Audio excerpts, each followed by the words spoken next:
तो मित्रों तमाરું સ્વાગત છે। હું છું મહેશ સામરિયા, તમારું સ્વાગત કરું છું આપણા ચેનલ પર। અને આજે આપણે ધોરણ 10 માં ચેપ્ટર નંબર 13 નવા અભ્યાસક્રમ મુજબ આપણું પર્યાવરણ એની સમજ મેળવીશું અને એના જે મોસ્ટ આઈએમપી પ્રશ્નો છે જે એક્ઝામમાં પૂછાય છે એ પણ સમજીશું। અને ચેપ્ટરના જે કન્ટેન્ટ છે, ટોપિકો છે જેવા એવા કે જે તમને કદાચ ખ્યાલ નહીં હશે કે ચેપ્ટર કદાચ ઇઝી હોય પરંતુ એની અંદર અમુક માહિતી તમને ધ્યાનમાં રાખવાની છે, એની બી આપણે ચર્ચા કરીશું। તો મિત્રો લેટ્સ બિગિન। શરૂઆત કરીએ આપણે આપણું પર્યાવરણ। આપણે વાત કરીએ તો પર્યાવરણ એટલે શું? આપણે નાનપણમાં એક ચોપડી આવતી હતી, આપણે ધોરણ 4-5માં તે 3-4માં પર્યાવરણ।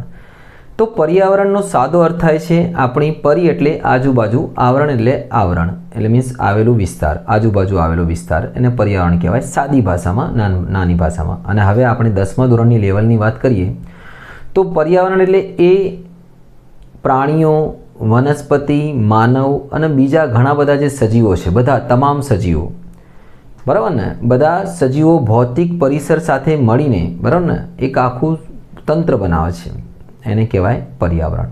એટલે આપણે બધા સજીવો છે, એની સાથેની બીજી વસ્તુઓ છે, હવા, પાણી, ભૂમિ, આપણે જ્યાં રહીએ છીએ, આ બધું શું છે? પર્યાવરણ। પર્યાવરણનો જે એકમ છે એ છે નિવસન તંત્ર। તો એની આપણે શરૂઆત કરીશું કે આ એક પહેલો ટોપિક છે આઈએમપી, નિવસન તંત્ર, એની વ્યાખ્યા, નિવસન તંત્રના પ્રકાર અને નિવસન તંત્રના ઘટકો। આ ત્રણ વસ્તુ નિવસન તંત્રમાં આપણે સમજવાની છે। તો શરૂઆત કરીએ આપણે નિવસન તંત્રની વ્યાખ્યાથી। તો મિત્રો નિવસન તંત્રની વ્યાખ્યા મુજબ આપી શકાય, તમે નિવસન તંત્રને આ રીતે સમજી શકો છો કે ભાઈ એક ચોક્કસ વિસ્તાર છે પર્યાવરણમાં। નિવસન તંત્ર એટલે એક ચોક્કસ વિસ્તાર જ્યાં જૈવિક અને અજૈવિક ઘટકો એકબીજા સાથે ક્રિયા પ્રતિક્રિયા કરીને કુદરતમાં સમતુલા જાળવે છે, એને નિવસન તંત્ર કહે છે। આ તો થઈ વ્યાખ્યાની વાત મિત્રો।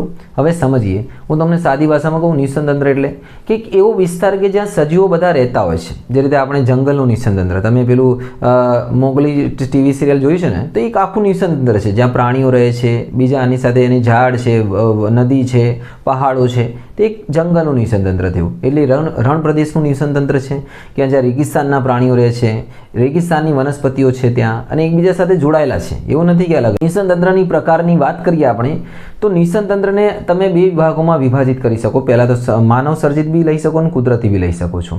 પહેલાં વાત કરીએ કુદરતી નિવસન તંત્ર, જે એકચ્યુઅલી કુદરતે બનાવેલું છે, એમાં માનવનો કોઈ હસ્તક્ષેપ નથી। તળાવનું નિવસન તંત્ર, દરિયાનું નિવસન તંત્ર, ઓકે।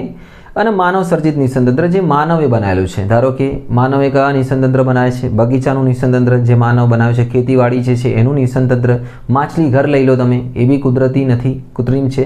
માનવે બનાવ્યું છે કુદરતી જેવું, બરાબર ને, પણ એ કૃત્રિમ છે। માનવે બનાવેલું બધા જે ઓટોમેટિક બધું બનેલું છે એ કુદરતી છે। અને કુદરતી નિવસન તંત્રની પ્રકારની વાત કરીએ તો કુદરતી નિવસન તંત્રમાં તમને સ્થળજ નિવસન તંત્ર એટલે જે જમીન પર આવેલું નિવસન તંત્ર છે, જેમાં જંગલનું નિવસન તંત્ર, રણ પ્રદેશનું નિવસન તંત્ર, બીજા કેટલાક વિસ્તારો છે જ્યાં પર્વતનું નિવસન તંત્ર લઈ શકો છો, આ બધા નિવસન તંત્ર આવે છે। અને જ્યારે જલજ નિવસન તંત્રની વાત કરીએ તો જલજ એટલે પાણીવાળું નિવસન તંત્ર, એની અંદર તમે બે મુખ્ય ભાગ પાડી શકો છો તમે। મીઠા પાણીનું એટલે જે ખારું નથી, જેમાં તળાવનું નિવસન તંત્ર, નદીનું નિવસન તંત્ર, ખાબોચિયાનું બી નિવસન તંત્ર લઈ શકો છો, એમાં પણ સજીવો વસે છે। જ્યારે ખારા પાણીના નિવસન તંત્રમાં તમે દરિયાનું નિવસન તંત્ર, મહાસાગરનું નિવસન તંત્ર, ઓકે, આ બધા નિવસન તંત્ર ખારા પાણીમાં આવે છે।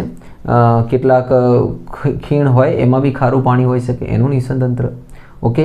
તો નિવસન તંત્ર એટલે જ્યાં સજીવો વસે છે, ટૂંકમાં ઇકોસિસ્ટમ। અને હવે એના પછીનો જે મોસ્ટ આઈએમપી નિવસન તંત્ર વિશે ટોપિક છે કે નિવસન તંત્રના ઘટકો। તો નિવસન તંત્રના મુખ્ય બે ઘટકો છે, જૈવિક અને અજૈવિક। તો પહેલાં વાત કરીએ આપણે જૈવિકની, જેમાં 3 ઘટકો આવે છે જૈવિકમાં। ઉત્પાદકો એટલે જે લીલી વનસ્પતિ છે અથવા કેટલીક લીલ છે, ક્લોરોફિલ ધરાવતા સજીવો છે જે પોતાનો ખોરાક જાતે બનાવે છે, વાતાવરણમાંથી કાર્બન ડાયોક્સાઇડ લે છે, સૂર્યપ્રકાશની હાજરીમાં કાર્બોદિત પદાર્થનું નિર્માણ કરે છે। એ બધી કઈ નિવસન તંત્ર? એ શેમાં આવે છે? ઉત્પાદક। ઉત્પાદકનો અર્થ ઇંગ્લિશમાં થાય છે પ્રોડ્યુસર। તમને ખબર છે પ્રોડ્યુસર એટલે જે બનાવે છે, આપણે પિક્ચરમાં પ્રોડ્યુસર હોય છે ને, જે પૈસા લગાવીને બનાવે છે ફિલ્મ, બરાબર ને। તો ઉત્પાદક એ કામ કરે છે કે જે સૂર્યની ઉર્જાને આપણી પૃથ્વીમાં લાવે છે, સમજ્યા? તમને એક વસ્તુ કહું કે આપણે છે ને હકીકતમાં હાઇડ્રોજનની પૂજા કરવી જોઈએ. હાઇડ્રોજનની HH2 ફ્રેમમાં લગાવીને એનો ફોટો ફ્રેમ બનાવીને એની રોજ પૂજા કરો. જય હાઇડ્રોજન દેવા, કારણ કે બધી પૃથ્વી હાઇડ્રોજન પર ચાલે છે. બરાબર ને?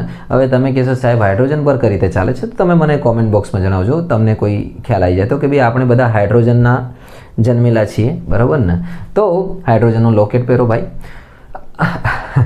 આપણે હવે આગળ વાત કરીએ કે ભાઈ ઉત્પાદક એટલે ખબર પડી કે લીલી વનસ્પતિ જે પોતાનો ખોરાક જાતે બનાવે છે ને, કે ક્લોરોફિલ ધરાવતા, ટૂંકમાં પોતાનો ખોરાક જાતે બનાવતા સજીવોને ઉત્પાદકો કહે છે. અને આ જ ઉત્પાદકોને ખાનારો જે છે પ્રાણીઓ છે એ ઉપભોક્તા છે. જેટલા બી પ્રાણીઓ છે એ જે વનસ્પતિ ખાય છે એ બધા ઉપભોક્તા છે. અને કેટલી વખત પણ એવું બને છે કે વનસ્પતિને ખાનાર જે માંસાહારી પ્રાણીઓ એ બી ઉપભોક્તા છે, એ દ્વિતીય ક્રમના છે, જેની આપણે આગળ ચર્ચા કરીશું. અને ત્રીજો જે ભાગ છે એ છે વિઘટકો. વિઘટકો બી બહુ અગત્યના છે સિસ્ટમમાં, કે જેટલા પણ સજીવો જ્યારે મૃત્યુ પામે છે, વનસ્પતિ હોય, પ્રાણી હોય, કોઈ બી સજીવ હોય, તો વિઘટકો શું કરે છે, એને પાછું કાર્બનિકમાંથી અકાર્બનિકમાં રૂપાંતર કરે છે. એટલે જમીનમાં ભળી જાય છે અને પછી એમાંથી ફરીથી નવો સજીવનો જન્મ થાય છે. એટલે વનસ્પતિ એમાંથી ખોરાક મેળવે છે, એટલે એમાં પોષક તત્વો મેળવે છે અને આગળ આખું આ ચક્ર ચાલતું રહે છે. એટલે નહીં, ઇસ મિટ્ટી મેં જન્મ लिया, ઇસ મિટ્ટી મેં મર જાના, એટલે ફરીથી રિસાયકલિંગ થાય છે પૃથ્વી પર. આ બહુ જરૂરી ક્રિયા છે, રિસાયકલિંગ. ઓકે, તો એના લીધે તો જંગલો ફળદ્રુપ હોય છે, કે જે પાંદડા હોય, પડે છે, બધું સડે છે, એમાંથી જ નવા મળે છે અને બીજા જે પ્રાણીઓ મરી જાય છે એમને આખું ચાલતું રહે છે.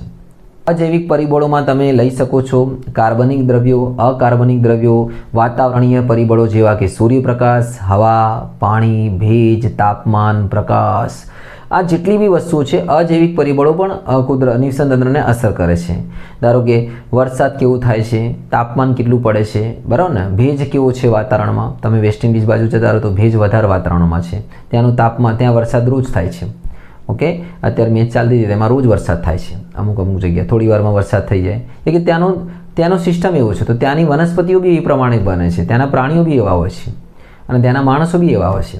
ઓકે, ઠંડા પ્રદેશોમાં જતા રહો તો ત્યાંના અલગ હોય. એટલે આ બી અસર કરે છે, તાપમાન, ભેજ, વરસાદ, બરાબર ને? ભૂમિનું બંધારણ, ભૂમિ, આ બધા અજૈવિક પરિબળો છે. ઓકે, જે બી પૃથ્વીને, જે નિવસન તંત્રને અસર કરે છે. ઓકે, તો મિત્રો આ ટોપિક પૂરું થાય છે અહીંયા. હવે આપણે નવા ટોપિકની ચર્ચા કરીએ, જેમાં છે આહાર શૃંખલા અને આહાર જાળ. બીજું કશું રહી જાય તો જોઈ લઈએ.